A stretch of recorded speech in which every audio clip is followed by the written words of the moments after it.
अवधूत चिंतन श्री गुरुदेव दत्त श्री स्वामी समर्थ तुम्हा सगळ्यांचं स्वामी श्रद्धा चॅनलवर खूप खूप मनापासून स्वागत. आजच्या व्हिडिओमध्ये आपण बघणार आहोत की अधिक मासामध्ये अशा काही गोष्टी आहेत ज्या आपण दान केल्याने आपल्याला अक्षय पुण्याची प्राप्ती होते. अर्थातच या अधिक मासामध्ये आपल्याला जमतील तेवढ्या सेवा किंवा पुण्य संचय आपल्याला करायचा आहे. जेवढा आपल्याकडनं पुण्यकर्म घडतील तेवढं आपल्याला करायचे आहेत. कारण की अधिक महिन्याप्रमाणे म्हणजेच नावाप्रमाणेच आपण जे काही करणार आहोत, जे काही आपले कर्म असणार आहेत किंवा आपण ज्या काही सेवा करणार आहोत, नामस्मरण करणार आहोत, ज्या कुठल्या ग्रंथाचं तुम्ही पारायण करणार असाल त्याचं जे काही फळ आहे तुम्हाला अनंत पटीने म्हणजे अधिक पटीने तुम्हाला मिळणार आहे. त्याचप्रमाणे असं म्हटलं गेलं आहे की अधिक महिन्यामध्ये आपल्या सेवेबरोबरच आपल्या नामस्मरणाबरोबरच आपल्या कर्मांसोबतच आपल्याला दानधर्म करायचा आहे. जेवढं तुम्ही जास्तीत जास्त दान कराल अर्थात तुम्हाला तेवढ्या पटीने तुम्हाला त्याचं फळ मिळणार आहे, तेवढ्यापर्यंत तुम्हाला त्याचं पुण्य फळ मिळणार आहे. बघा, दान ही अशी गोष्ट आहे ना जी आपल्या यथाशक्तीनुसार आपल्याला करायची असते आणि आपल्या पूर्ण मनापासून त्यामध्ये इच्छा असली पाहिजे किंवा मनामध्ये कुठेतरी संकोच ठेवून दानधर्म केल्याने आपल्याला त्याचं फळ मिळत नाही. अगदी दिलखुलासपणे आणि आपल्याला जेवढं शक्य आहे तेवढं आपण जर दानधर्म केलं, अर्थात बघा या निसर्गाचा नियम आहे की आपण जेवढं एखादी गोष्ट दुसऱ्याला देतो तेवढीच ती गोष्ट आपल्याकडे परत येत असते किंवा ती आपल्याकडे ती वाढत असते. मग ती गोष्ट कुठलीही असू द्या. जर तुम्ही एखाद्याला प्रेम दिलं तर अर्थात तुम्हाला प्रेम मिळणार आहे. जर तुम्ही एखाद्याचा अपमान केला तुम्हाला परत त्याच्या दुपटीने तुमचा अपमान होणार आहे. म्हणजे जर तुम्ही एखाद्याला रागवलं किंवा तुम्ही एखाद्याला शिव्या शाप दिल्या, तुम्ही एखाद्याबद्दल वाईट कृत्य केलं, वाईट कर्म तुमचे असतील तर तुम्हाला त्याचं फळ जे आहे तुम्हाला तेवढ्याच दुपटीने तुम्हाला तुमच्याकडे परत येणार आहे. म्हणजे तुम्ही जे काही कर्म करणार, चांगले असू द्या किंवा वाईट कर्म असू द्या, तुम्हाला ते कर्म परत फिरून तुमच्याकडे येणार आहेत आणि दुप्पट होऊन येणार आहेत.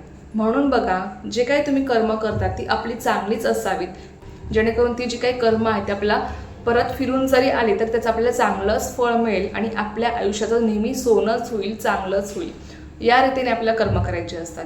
मग त्यामध्ये मग आपण सेवा करतो. सेवा करतानाही आपले कर्म चांगले ठेवणं, इतरांबद्दल चांगली भावना असणं, दुसऱ्याबद्दल अजिबात आपल्या मनामध्ये कपट नसणं किंवा दुसऱ्यांचा नेहमी आदर करणं, दुसऱ्यांबद्दल चांगलं बोलणं हे आपल्या कर्मामध्ये असलं पाहिजे. जेणेकरून बघा, कधी कधी असं होतं की आपण खूप सेवा करतो पण आपला जर कर्मभाव चांगला नसेल, आपण इतरांना शिव्या शाप देत असाल किंवा दुसऱ्यांचं वाईट व्हावं हा हेतू आपला असेल तर आपल्याला त्या सेवेचं कुठलंही फळ मिळत नाही. उलट आपण दुसऱ्याबद्दल जो वाईट विचार करतो की याचं चांगलं होणार नाही, याचं नेहमी वाईटच होईल, तर ते परत फिरून आपल्याकडे येत असतं. म्हणून लक्षात घ्या की आपण सेवा करताना आपला दुसऱ्यांबद्दल चांगला विचार आपल्या मनामध्ये असणं किंवा दुसऱ्यांचं नेहमी चांगलंच होत राहो, त्याची पण प्रगती हो, असा विचार जर आपण मनामध्ये ठेवला तर नक्कीच आपली प्रगती कोणीही रोखू शकत नाही. आणि साक्षात भगवंतसुद्धा आपल्या पाठीशी असतात. आपले कर्म बघून आपल्याला आपल्या सेवेचं फळ आपले भगवंत देत असतात. तुम्ही कुठल्याही देवतेची सेवा करत असाल पण तुमच्या कर्मानुसार तुम्हाला फळ मिळत असतं. असं नाही की तुम्ही तासनतास बसून सेवा करता आणि त्यामध्ये तुम्ही जर द्वेष भावना तुमच्या मनामध्ये ठेवली किंवा तुम्ही इतरांचं वाईट व्हावं अशी भावना तुमच्या मनामध्ये असेल तर त्याचं फळ तुम्हाला कधीच मिळणार नाही, उलट त्याचं फळ तुम्हाला वाईटच मिळेल. पण लक्षात घ्या, जर तुम्ही एक वेळ सेवा कमी केली पण इतरांबद्दल तुम्ही चांगली भावना ठेवली, दुसऱ्यांचीही प्रगती होत राहो, त्याचंही चांगलं हो, अशीच आपल्या मनामध्ये भावना असेल तर नक्कीच आपलं त्याच्यापेक्षाही जास्त चांगलं होतं आणि भगवंत साक्षीला असतो. त्यामुळे आपली प्रगती कोणीच रोखू शकत नाही. म्हणून इतरांबद्दल चांगली भावना असणं हे खूप जास्त महत्त्वाचं आहे. म्हणून लक्षात घ्या की या निसर्गाचा नियम आहे, आपण जे काही द्याल ते आपल्याला दुप्पट करून परत मिळत असतं. मग ते तुमचे चांगले कर्म असू द्यात, वाईट कर्म असू द्यात किंवा इतर कुठलीही गोष्ट असू द्या, ते तुम्हाला दुप्पट करून परत मिळत असतं. म्हणून लक्षात घ्या की आपल्याकडनं दानधर्म घडणं सुद्धा तितकंच महत्त्वाचं आहे आणि दानधर्म करताना पण अगदी निसंकोचपणे दान करणं हे पण तितकंच महत्त्वाचं आहे. कुठलाही मनामध्ये संकोच नसावा. तर आपल्याला बघा, या अधिक मासामध्ये जेवढं तुम्हाला सेवा करायच्या आहेत किंवा जेवढं महत्त्व सेवा करण्याला, पारायण करण्याला, नामस्मरण करण्याला तेवढंच महत्त्व दानाला सुद्धा दिलेलं आहे. म्हणून या अधिक महिन्यामध्ये तुम्ही जेवढं दान कराल तेवढं तुम्हाला त्या अधिकपणे त्याचं पूर्ण फळ तुम्हाला मिळणार आहे. मग दानामध्ये बघा कुठल्या वस्तू येतात तर अर्थातच आपण आपल्या जावायला अनारसे दान करतो. 33 या आकड्यामध्ये आपण त्याला अनारसे दान करतो. असं म्हणतात की त्यामुळे आपली प्रगती होते, भरभराट होते, आपल्या आयुष्यामध्ये सुख समृद्धी शांती नांदत असते. त्याचबरोबर तुम्ही या अधिक मासामध्ये आपण दीपदान करत असतो. त्याचप्रमाणे अधिक मासामध्ये आपण फळे दान करतो किंवा बत्तासे आपण दान करतो, या सगळ्या गोष्टी आपल्याला माहीत आहेच. पण अशाही काही गोष्टी आहेत, मोजून 4 ते 5 अशा काही गोष्टी आहेत ज्या दान केल्याने त्याचं जे काही पुण्यफळ आहे ते आपल्याला कायमस्वरूपी मिळत राहणार आहे आणि अनंतपटीने मिळणार आहे. मग त्या वस्तू कोणत्या आहेत ते आपण आजच्या व्हिडिओमध्ये बघणार आहोत. सगळ्यात पहिली महत्त्वाची वस्तू म्हणजे अन्नदान आहे. आता अन्नदान हे सगळ्यात श्रेष्ठ दान मानलं गेलं आहे, कारण की प्रत्येक भुकेल्याचं पोट भरणं, त्यामुळे जे आपल्याला पुण्य मिळतं ना ते खूप अनंतपटीने मिळत असतं. हे आपल्याला महापुण्य मिळत असतं. म्हणून अन्नदान हे सर्वात श्रेष्ठ दान मानलं गेलं आहे. अशा व्यक्तींना आपल्याला दान करायचं असतं की ज्याला खरोखर त्याची गरज आहे, गरजूंना आपल्याला दान करायचं आहे.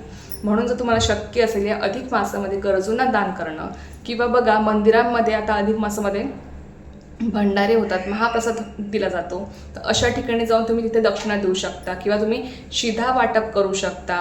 कोरडा शिधा तुम्ही देऊ शकता, डाळ, तांदूळ, तेल वगैरे जे काही असेल तुमच्या यथाशक्तीनुसार तुम्ही तिथे जाऊन तो शिधा देऊ शकता किंवा गरजूंना तुम्ही शिधा देऊ शकता. अशा प्रकारे तुमच्याकडनं काही ना काही अन्नदान घडलं पाहिजे, किंवा जर तुम्हाला शक्य असेल तर नक्कीच अन्नदान करण्याचा प्रयत्न करा. यामुळे तुम्हाला महापुण्य मिळणार आहे. त्यानंतर दुसरी महत्त्वाची गोष्ट आहे ती म्हणजे आपल्याला दिवा दान करायचा आहे. कुठल्याही एका मंदिरामध्ये तुमच्या जवळपास छोटं मोठं जे कोणतं मंदिर असेल तिथे जाऊन तुमच्या यथाशक्तीनुसार तुम्ही इथे जाऊन समई दान करणं असेल किंवा एखादा धातूचा दिवा देणं असेल, पितळीचा असो, तांब्याचा असू द्या किंवा चांदीचा असू द्या, तुमच्या यथाशक्तीनुसार तुम्ही तिथे जाऊन दिवा दान करू शकता. असं म्हटलं जातं की त्या मंदिरामध्ये जेवढा त्या दिव्याचा वापर होतो, जेवढा तो दिवा वापरला जातो तेवढ्याच पटीने तुम्हाला त्याचं पुण्यफळ मिळत राहतं आणि तो दिवा कायमस्वरूपी वापरला जाणार आहे. त्यामुळे तुम्हाला त्याचं जे काही फळ आहे तुम्हाला कायमस्वरूपी मिळत राहणार आहे. म्हणून जर तुम्हाला शक्य असेल एखाद्या मंदिरामध्ये दिवा दान करणं तर नक्कीच करण्याचा प्रयत्न करा. त्यानंतर बघा तिसरी महत्त्वाची गोष्ट आहे ती म्हणजे आसन दान करणं. तर बघा आपण सेवा करताना जे आपण खाली आसन वापरतो ते आसन तुम्हाला दान करायचं आहे. मंदिरामध्ये जेव्हा तुम्ही आसन दान करता तेव्हा त्या आसनावर जितके लोक बसून सेवा करतात, एखादं पारायण करतात किंवा कुठली गोष्ट असू द्या, अर्थातच ते आसनावर बसून आपले स्तोत्र मंत्र जे काही सेवा आहेत, पारायण असेल त्या पठण करणार आहेत. मग त्याचं जे काही पुण्यफळ आहे ते तुम्हाला सुद्धा कुठेतरी मिळणार आहे आणि ते कायमस्वरूपी मिळणार आहे. म्हणून जर तुम्हाला शक्य असेल मंदिरामध्ये आसन दान करणं तर नक्कीच करण्याचा प्रयत्न करा. त्यानंतर चौथी महत्त्वाची गोष्ट आहे ती म्हणजे झाडू दान करणं. आता झाडू बघा, तुम्हाला गुप्त दान करायचा असतो. झाडू ही लक्ष्मी असते, झाडू आपण लक्ष्मी स्वरूप मानत असतो. त्यामुळे तुम्हाला जर शक्य असेल तर एखाद्या मंदिरामध्ये तुमच्या जवळपास छोटं मोठं कुठलंही मंदिर असेल तिथे जाऊन तुम्हाला झाडू ठेवून द्यायचं आहे, जेणेकरून तुमच्याकडे ते गुप्तदान होईल. गुप्तदान म्हणजे ते दान कोणालाही माहीत नसावं आपल्याशिवाय, त्याला गुप्तदान म्हणतात. तुम्हाला झाडू तिथे जाऊन दान करायचा असतो. असं म्हणतात की झाडू दान केल्यावर आपल्या आयुष्यामध्ये सुख समृद्धी वाढते, ऐश्वर्याची आपल्याला प्राप्ती होत असते. म्हणून तुम्हाला शक्य असले अधिक मासामध्ये तुमच्या जवळपास जिथे कुठं मंदिर असेल, छोटं मोठं कुठलंही, तिथे जाऊन तुम्ही झाडू दान करू शकता. तुमच्या यथाशक्तीनुसार बघा आपल्याला दान करायचं असतं. त्यामुळे आपल्या यथाशक्तीने कुठल्याही मनामध्ये संकोच न करता आपल्याला हे दान करायचं आहे. त्यानंतर पाचवी महत्त्वाची गोष्ट आहे ते म्हणजे जलदान. आता उन्हाळा आहे आणि तुम्हाला सध्या माहीत आहे की तापमान पण बरंच वाढलं आहे आणि म्हणूनच आपल्याला जलदान करायचं आहे. या अधिक मासामध्ये असं म्हटलं गेलं आहे की जलदान केल्यामुळे आपलं आयुष्य वाढतं, आपल्याला आरोग्याची प्राप्ती होते. बघा रस्त्याच्या कडेला तुम्ही पिण्याची पाणी सोय तुम्ही करू शकता किंवा गरजूंना तुम्ही पाणी वाटप करू शकता, जलदान तुम्ही करू शकता. यामुळे नक्कीच तुमचं आरोग्य सुधारणार आहे, तुम्हाला दीर्घायुष्य लाभणार आहे. म्हणून या ज्या काही गोष्टी आहेत याचं जे काही पुण्यफळ आहे ते आपल्याला दीर्घकाळ मिळत राहणार आहे. ते पुण्यफळ आपल्याला अनंतपटीने मिळणार आहे. म्हणून या ज्या काही गोष्टी आहेत तुम्ही दान करू शकता. बाकी आपल्या यथाशक्तीनुसार तुम्ही बाकीच्या ज्या काही गोष्टी आहेत जसं की अनारसे दान करणं असेल, फळे दान करणं असेल, बाकी इतर कुठल्याही गोष्टी असू द्यात, मग त्या गोदानसुद्धा आपल्या ज्याला शक्य आहे ना गोदान करणं. हिंदू धर्मामध्ये असं म्हटलं गेलं आहे की गोदान करणाऱ्या व्यक्तीला मोक्षाची प्राप्ती होत असते. म्हणून जर शक्य असेल तर गोदानसुद्धा करू शकता. सर्वांना बघा असे अनेक दाने आहेत ज्यामुळे आपल्याला अक्षय पुण्याची प्राप्ती होते. त्यातलेच हे मोजके आणि आपण करू शकतो, सहजपणे आपण हे दान करू शकतो. म्हणून तुमच्यासोबत ही माहिती आज शेअर केली. तर तुम्हाला जमतील त्या गोष्टी तुम्ही दान करू शकता.